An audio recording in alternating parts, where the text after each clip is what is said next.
Someone recently said Christian Watson has a higher ceiling than Justin Jefferson. That aside, regardless of whether you agree with that or not, it's a good sentence to kind of figure out how do you define a fantasy floor and ceiling? What does that mean? I mean, I'm sure it's different for every position. Maybe is it a one word thing if they have to have this trade or that trade, or what do you really? How do you quantify that? Those two terms there, Tyler. Well, I can tell I don't know who said it, but I can guarantee that we define ceiling a little bit differently, he and I. The ceiling is the roof. Exactly. No one could say it better than Michael Jordan himself. But I think, maybe I'm saying something that's painfully obvious, and so I apologize in advance if I am. But my ceiling definition is like I need to have seen it before, and that's my problem kind of with like this Christian Watson take, and we don't have to focus on that one in particular, but like I need to have seen it and in somewhat of a significant sample size. Now, we all know that Christian Watson had that tremendous stretch last season where I don't know if it was 3 or 4 weeks or 5 touchdowns over that span, and just chunk play after chunk play. So like you can make that argument that you've seen it, but to kind of parlay that into like what I look for in the floor is somebody like Christian Watson. How many ways can it go wrong? Like in the ceiling case, is it easy for it to go right, or is it easier for it to go wrong? And it's a lot easier to poke holes in players and talk yourself, I think, into floors than it is into ceilings. And you're more likely to be more successful if you're constantly pessimistic, I think, in this industry, or in fantasy football in general. It's a lot easier to be right about players not working out than the vice versa. But what's their path to losing? How many holes can I poke in that boat? And then on the ceiling side of things, it's just I want to see some sustained success, whether it's guys. The one thing that I would particularly like to look at, especially for like the wide receiver position, is snaps on the field and earning targets, because eventually those are indicators, I think, that stuff will break. But if a guy's not getting on the field and we just keep hearing about, hey, he's looking really good, but he still just hasn't quite broken the cusp and getting the majority of snaps or a bigger piece of the pie. Sorry, I'm getting a little off course there, but that's kind of my floor ceiling combo thought process. Jake, thoughts on your fantasy floor and ceiling?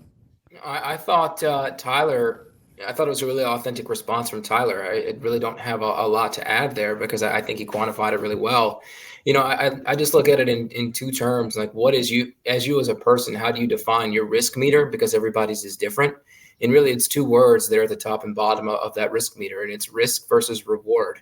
And if you can answer that question authentically to yourself, for fantasy football purposes, then I think you have your answer in what you're looking at. So it's very different. I think that everybody's ceiling versus floor, the way they look at it, is a lot different. It's like I heard it well said on a podcast recently, where the projections you have for your fantasy player is different than your rankings for fantasy players.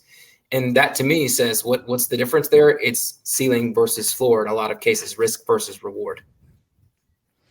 Yeah, I completely agree with that. I think with a lot of these younger guys, if we have these metrics of saying, in their first year, if the receiver doesn't hit this number of yards, then I feel like I should just be out on him, because the likelihood of him becoming something maybe isn't it.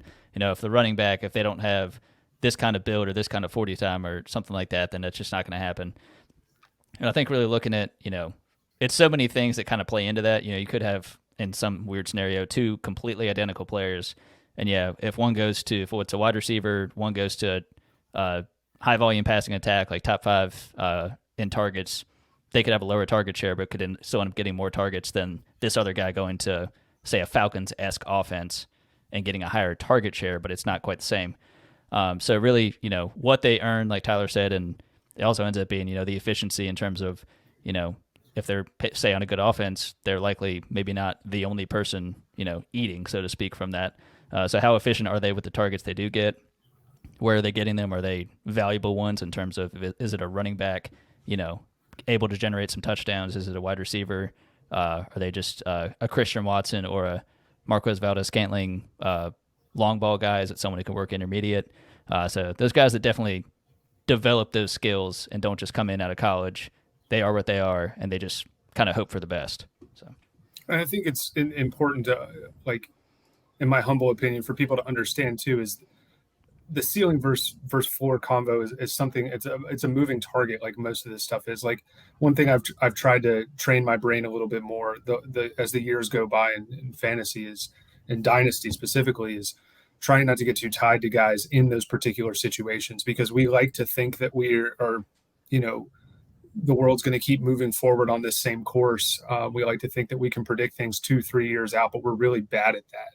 So when you take a guy like Drake London, who, yeah, he's in a kind of an offense that literally every signal is showing that they're going to try to run the piss out of the ball, and, you know, they're going to slow games down. It doesn't look very pass happy. It's like, think about how much that situation could change in a year to 24 months if Falcons trade up next season, you know, sell the farm to go get Caleb Williams, and all of a sudden you've got Drake London tied to Caleb Williams. And so another player I thought of while you were talking to is, like, I was totally freaking out on Calvin Ridley 2 years ago when he was taking his mental health hiatus. Like, his floor could not have been lower to me. Like, I thought he was going to retire. And then, you know, now you look at him and I feel completely opposite. Like, I want to be invested in him for the next, like, 2 or 3 years. So the floor ceiling thing is something I feel like Dynasty players need to revisit pretty consistently.